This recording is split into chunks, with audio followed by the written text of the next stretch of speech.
우리가 삶을 살다가 벽에 부딪힐 때가 있습니다. 힘에 부칠 때가 있죠. 그만두고 싶다, 이런 생각이 들 때도 있습니다. 아마 여러분 중에 시간만 다르지 언젠가 이런 어려움을 경험해 보신 분들도 많이 계실 겁니다. 그럴 때 우리는 이렇게 말할 수 있습니다. 여기까지가 나의 한계다. 이런 표현 할 수 있죠, 여러분. 여기까지가 나의 한계야. 살면서 힘드니까. 근데 이런 현상을 정신분석학자 융이 분석했습니다. 그는 이런 표현을 했습니다. 인간이 권위의 한계를 느낄 때 그에게는 적어도 세 가지의 심리적 현상이 나타난다. 이런 정의를 내렸습니다. 그리고 그가 분석한 바에 의하면 이런 세 가지 현상이 나타난답니다. 첫째는 불안 감정입니다. 불안 감정. 한계를 느끼니까 불안하죠. 또 하나, 억압의 감정입니다. 쉽게 말하면 그냥 한계의 상황, 어려운 상황을 일부러 눌러내는 거죠. 괜찮아. 남들 모르게 자꾸 누르다가 그것 때문에 내가 문제 생기는 거예요. 억압의 감정. 셋째, 고독의 감정입니다. 고독의 감정. 절대로 실패 자체가 문제되는 것은 아닌데, 문제는 내가 사업에 실패한 것으로 인해서 이제는 친구도 떠나고 사랑하는 사람도 떠나고 모든 사람이 내게서 떠나버렸다고 생각하는 고독의 문제. 그런 것이죠. 사실은 잃어버린 것은 사업뿐이에요. 어떤 일을 하다가 한계에 부딪혀서 이것이 나의 한계인가, 이제 안 되겠다, 이런 생각하는 건데, 사실은 잃어버린 것은 사업 한 가지뿐인데, 그러나 현실은 그렇지가 않습니다. 건강을 잃어버렸을 때에도 현상적으로 내게 잃어버린 것은 건강 하나뿐입니다. 그러나 현실적으로는 그렇지 않습니다. 여러분 한번 생각해 보세요. 건강과 함께 모든 기대감을 잃어버립니다. 건강을 잃어버린 모든 기대감을 잃어버려요. 건강을 잃고 마음이 약해지니까 친구도 사랑하는 사람들도 다 잃어버렸다고 생각하는 것이죠.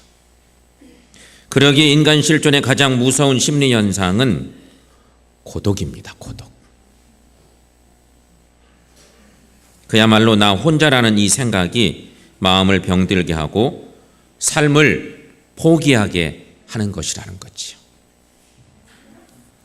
그러므로 사람은 이러한 고독에 이르지 말아야 하는 것이에요. 나 자신과 내 가족과 내 이웃을 생각해 봐야 됩니다. 그리고 나 혼자가 아니라는 의식도 그럴 때면 더 해야 합니다. 나 자신을 날마다 새롭게 하는 자기 실존이 있어야 합니다. 나 자신에게보다도 내가 누구에게 필요한 존재인가를 생각해 봐야 합니다. 내 가족에게 나는 얼마나 필요한 존재인가를 생각해야 돼요. 내 이웃에게, 내가 사랑하는 그 어떤 사람에게 얼마나 나는 소중한 사람인가를 생각해 봐야 하는 것이에요. 거기에 내 실존의 의미가 있기 때문인 것입니다. 내가 나를 바로 알아야 남을 똑바로 볼 수 있는 안목도 생깁니다. 나의 실존을 알아야 이웃과 타인에 대한 사랑과 위로가 완성이 될 수 있는 것이에요. 명절이 되어서 우리가 사람들을 많이 만납니다. 가족들 만나고 친구들, 가까운 이웃들 만날 겁니다. 그 만남도 내가 얼마나 하나님 앞에 귀한 존재인지를 잊지 않아야 제대로 된 만남들을 가질 수 있다는 거예요. 성도 여러분, 우리가 인생을 살면서 사람은 적어도 두 가지 질문에 해답을 찾으면서 살아가야 됩니다. 하나는 나는 어디에서 왔나 하는 질문입니다. 또 하나는 나는 어디로 가는가 그런 물음이에요. 이 질문은 실제로 우리가 살아가는 동안 계속해서 우리 마음에 부딪혀오는 중요한 질문들입니다. 이 질문이 중요한 이유는 이에 따라서 오늘 내가 할 일의 의미가 무엇이냐고 하는 목적 달성과 목적 관리에 대한 문제가 생겨나기 때문인 것이죠. 정말 나는 바른 목적을 세우고 사는 것인가? 그 목적에 합당한 오늘을 살고 있는가? 여러분, 이런 질문이 있어야 자기 인생의 목적에 대한 재진단이 있을 수 있다는 거예요. 우리가 살면서 늘 감각적으로 찾아가고 건강하게 관리해 나가야 될 일들이 얼마나 많은지 몰라요. 삶의 현장에서. 그러니 중요한 질문들을 가지고 살아야 돼요. 그런데 우리 삶의 가장 중요한 문제, 우리 신앙인들이기 때문에 오늘도 명절 연휴가 시작됐지만 우리는 어김없이 주님 전으로 모여서 이렇게 예배를 드리고 있는데, 우리 삶의 가장 중요한 질문, 믿음에 대한 재평가 해봐야 된다고 하는 것이죠. 왜 우리의 신앙생활이 나약해지는 것인가? 뭐 이런 질문들. 좀 쭉 성장했으면 좋겠는데 가다 보면 우리의 신앙이 슬럼프를 만나고 포물선을 그리고 그런단 말이에요. 왜 우리의 신앙생활이 나약해지는 것일까? 그 근본적인 질문은 도대체 믿음이란 뭔가?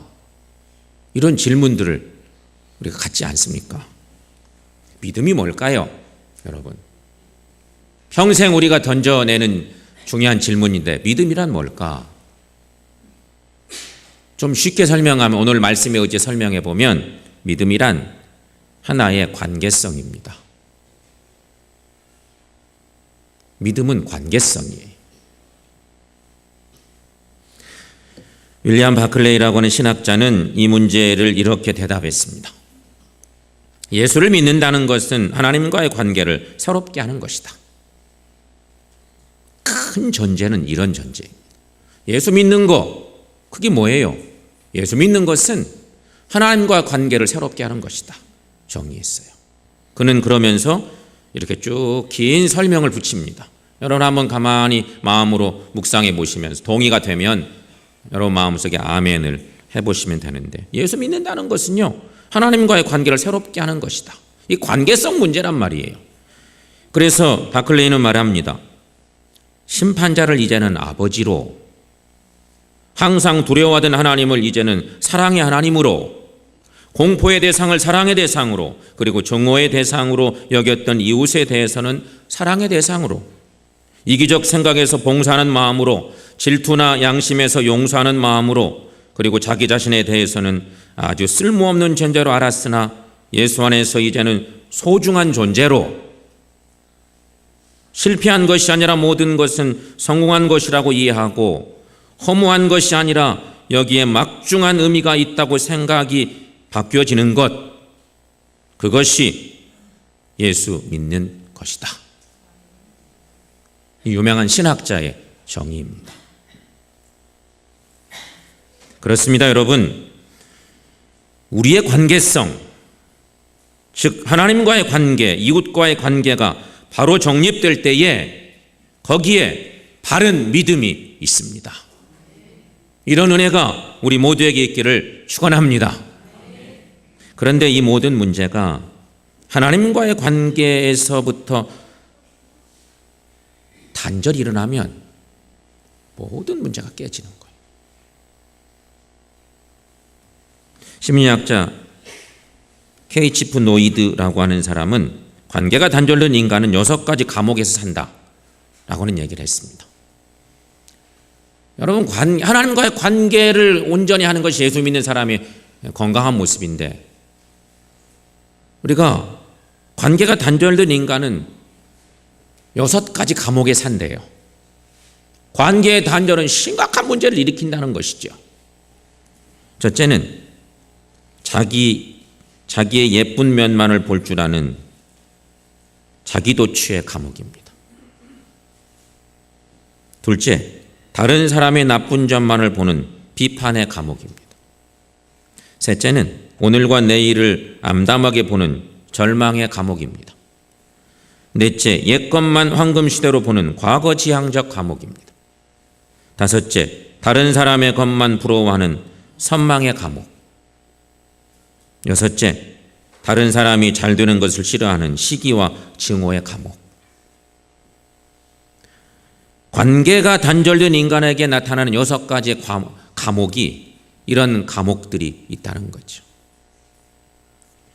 성도 여러분, 이것들 중에 지금 우리가 어느 것에든지 매여 있다면 내 신앙에 문제가 있는 것이에요.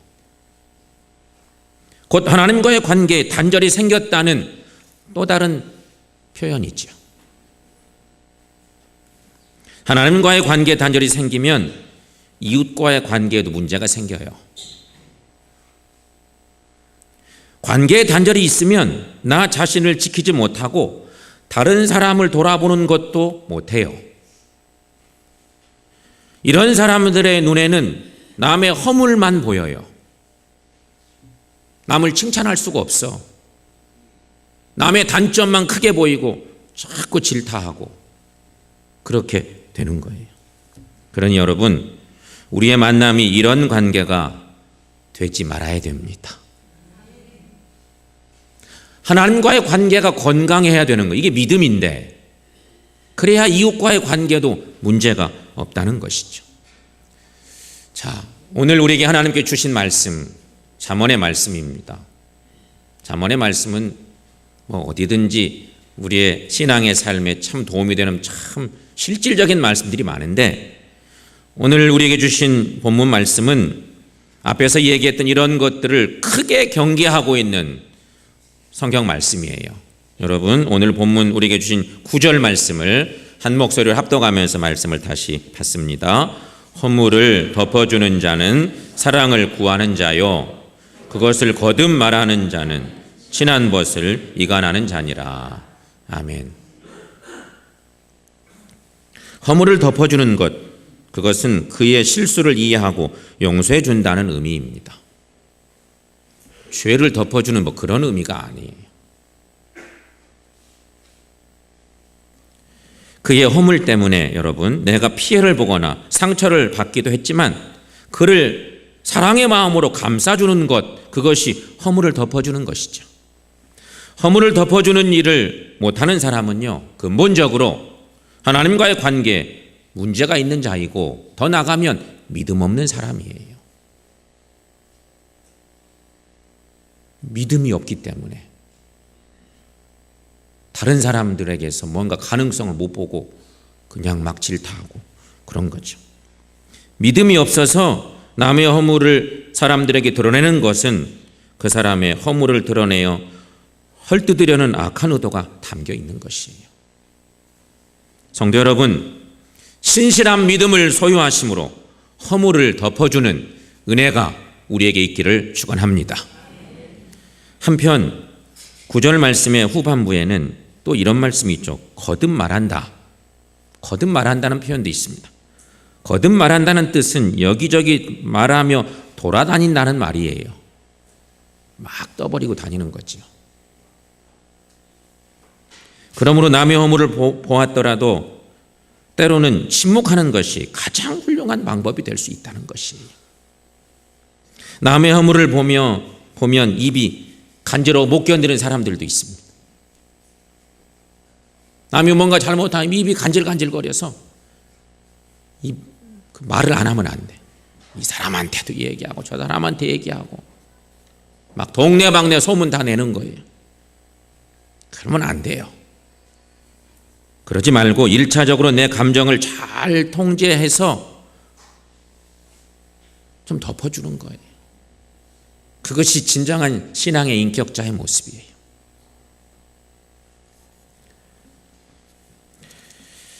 예수님께서 공생의 사역을 행하시던 어느 날이었습니다. 예루살렘 성전에서 천국 복음을 가르치실 때 유대 종교 지도자들이 가늠하다가 현장에서 발견된 여인 하나를 붙잡아 예수님께 데려왔습니다. 복음을 전하는 따뜻한 상황인데 갑자기 그 상황이 싸늘해졌습니다. 그리고 예수님께 묻습니다. 예수님을 시험에 빠뜨리려고 한 질문이었어요. 구약 성경에 보면 이런 사람들을 돌로 쳐 죽이라고 하였는데 어떻게 하면 좋겠어? 유대 지도자들이 예수님께 던진 질문입니다. 여러분, 로마의 식민지 땅에서 죽이고 살리는 판결은 당시에는 로마 총독에게 있는 권한이었습니다. 주님도 그거 잘 압니다. 시대적으로 그런 시대예요. 식민지 땅이기 때문에, 로마의 식민지 땅이니 총독에게 엄청난 권한이 있어요. 그런데 이런 질문이 던져진 거예요. 만약 예수님께서 율법대로 죽이라고 하면 직권남용이라는 국법을 어기는 일이 되는 것이에요. 그렇다고 살려주라고 하면 반드시 죽이라는 성경 말씀에 위배되는 것이니 당신은 참 스승이 못 되는구만, 이러면서 공격받았을 것이에요. 그때 예수님께서는 아무 말씀도 하지 않으시고 땅에 무엇인가를 쓰셨습니다. 예수님께서 할 말이 없어서 혹은 난처해서 침묵하신 것일까요? 그렇지 않습니다. 침묵이 해결 방법이었어요. 그래서 주님이 입을 다무셨습니다. 잠깐의 시간이 흘러갔습니다. 주님이 말씀하십니다. 너희 중에 누구든지 죄 없는 자가 먼저 이 여인을 돌로 치라. 주님의 그 외침은 살기등등한 많은 당시 유대 종교 지도자들과 무리들의 마음을 부끄럽게 만들었습니다. 그리고 순간 상황이 싹 정리됐습니다. 그러므로 여러분, 우리들도 원치 않는 자기 실수로 인하여서 후회하며 마음 아파하는 사람들에게 차라리 침묵하는 것이 큰 위로가 될 때가 있다는 것이죠. 실수한 사람, 범죄한 형제, 비난받는 이웃에 대하여 변명하고 해명해 주는 것보다 때로는 나 하나 입을 닫고 침묵하는 것이 가장 멋있는 위로이고 해결책이 될 수 있다는 것이죠. 사랑하는 성도 여러분, 때로는 말을 아껴서 이웃을 세워주는 건강한 관계 만들어 나가는 저 여러분들 모두가 될 수 있기를 축원합니다. 오늘 성경 말씀에 또 하나의 지혜가 10절 말씀에도 있습니다. 본문 10절 말씀, 거기도 한번 한 목소리로 10절 말씀을 읽으면서 함께 봤습니다. 한마디 말로 총명한 자에게 충고하는 것이 매 100대로 미련한 자를 때리는 것보다 더욱 깊이 박히느니라. 아멘. 여러분, 이 말씀은 자신을 향한 유익한 책망을 지혜로운 자와 미련한 자의 서로 다른 태도를 말씀해 주고 있는 내용이에요. 진짜 중요한 말씀을 하고 있는데 그 얘기를 들을 때는 지혜로운 자가 듣는 방법이 있고 미련한 자가 듣는 방법이 있다는 거죠. 미련한 사람은 교훈하기가 이렇게 어렵다는 말이 되기도 합니다. 미련한 자는 자기에게 유익을 주는 책망과 충고를 절대 필요한 것으로 받아들이려 하지 않는다는 것이죠. 어쩌면 자기가 알지 못하는 나를 깨우쳐주는 것인지도 모르는데 자기를 미워하고 자기 잘못되기를 바라는 것으로 생각하면서 충고를 그냥 내박치는 거지요. 밀어내버리는 거예요. 얼마나 이게 하나님 말씀이지 얼마나 이게 귀하고 지혜로운 말씀입니다. 여러분 잘 아시는 명심보감이란 원래 고려시대쯤 만들어진 건데 중국의 유명한 성인들이 한 명언이나 어떤 교훈들을 모아서 만든, 어찌 보면 우리가 쓰고 있는 잠언과도 매우 닮은 그런 책이죠. 명심보감이. 그 명심보감에 보면 이런 말이 있습니다. 도선자는 시오적이요 도악자는 시오사인이라. 우리가 한문시대에 안 살기 때문에 얼른 잘 모르죠. 뭐 이런 말. 근데 풀이해보면 이런 말입니다. 나의 선을 말해주는 자는 내게 도적이 되고 나의 악을 말해주는 자는 내게 스승이 되느니라. 이런 얘기입니다. 칭찬보다는 충고가 내 인생의 약이 됨을 이루는 그런 말이에요. 오늘 잠언의 10절의 말씀하고 똑 닮은 말씀이죠. 그런데 왜 미련한 자가 되는 것일까? 하나님과의 관계가 단절해서 이웃에 대한 신뢰마저 없어진 때문이에요. 누가 충고해도 그 사람하고 관계가 건강하지 못하니까 충심으로 충고를 해줘도 안 받아들이는 거예요. 내가 병이 있는 거죠. 그런 사람은 누군가 충고도 잘 못 해줄 거예요. 쉬운 말로 말하면 신앙이 없어서 미련한 자가 되는 것이에요. 성도 여러분, 오늘 우리는 믿음 있는 자가 되어야 되겠습니다. 그래야 피차에게 필요한 사람이 될 수 있기 때문입니다. 사랑하는 성도 여러분, 오늘은 조금 낯선 분들이 여기 계신지 모르지만 옆 사람 한번 이렇게 한번 바라볼까요? 옆 사람의 얼굴을 한번 쳐다봅시다. 옆 사람을 한번 이렇게, 뒷사람도 한번 바라보시고 사랑의 눈빛으로, 따뜻한 사랑의 그 얼굴로 인사를 한번 이렇게 하시는데, 그러면서 한번 생각해 보십시다. 우리는 어떤 사람들로 서로 만났는가? 우리가 어떤 사람들로 서로 만나고 있는가? 여러분 한번 생각해 보십시오. 허물을 서로 덮어줄 줄 아는 믿음 있는 자로 만났습니까?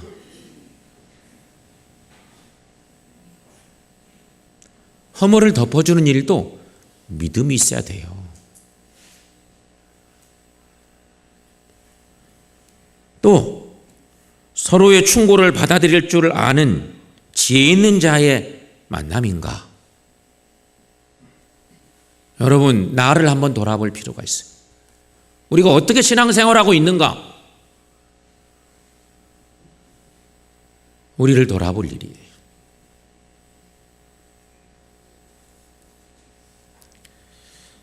사랑하는 여러분, 좋은 만남이 좋은 신앙을 만들어줍니다. 여러분 믿습니까? 좋은 만남이 좋은 신앙을 만들어줘요. 옆 사람에게 축복하면서 알려준다고 생각하고, 좋은 만남이 좋은 신앙을 만듭니다. 이렇게 인사합시다.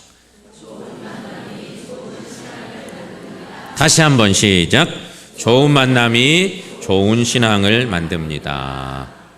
여러분 믿습니까? 사랑하는 성도 여러분, 오늘도 좋은 만남 주신 하나님께 감사드립니다.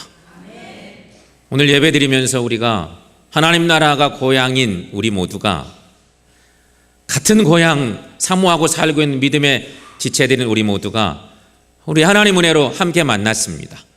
이 좋은 만남이 좋은 신앙으로, 좋은 믿음으로 성장할 수 있기를 축원합니다.